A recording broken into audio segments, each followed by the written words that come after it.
Simeon, an older man, had been given a promise by God that he would have the privilege to witness the coming of the Christ child.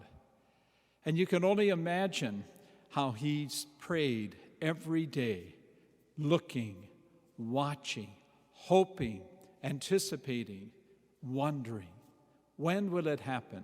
Where will it happen? And when it finally does happen, this extraordinary event, it's one that's behind the scenes. This isn't the high priest of the temple. This isn't a priest of the temple.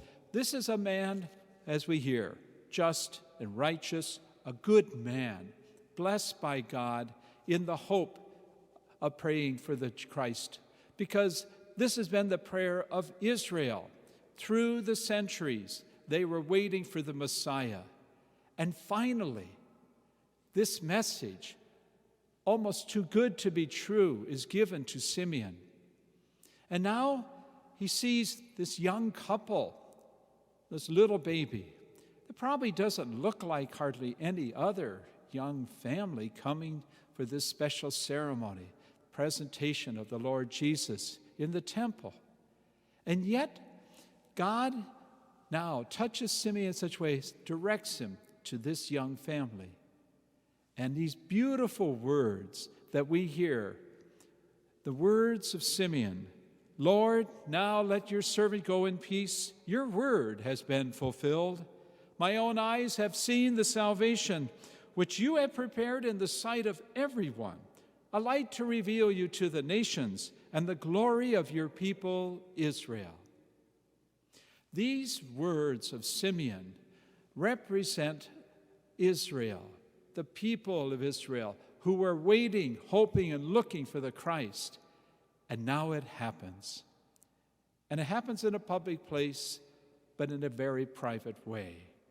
But it will no longer be private, because now the Christ has come. And for you and me, we can learn much from the spirit of Simeon, waiting, watching, looking for the Christ. And we can do it every day, for he has come. And we can do it in the most ordinary ways. We go back home, we go back to work, we go about wherever it is today we would go. But one difference, we watch for the Christ. The church has seen this prayer of Simeon to be so special that it's part of our night prayer for anyone who prays the Liturgy of the Hours. And you don't even have to pray the Liturgy of the Hours. Just this prayer, beautiful. I've been praying it for 40-some years. It's every night. It's ourselves looking back over the day, being aware where God could be seen and maybe not recognized. And it's the hope of the next day that will continue again.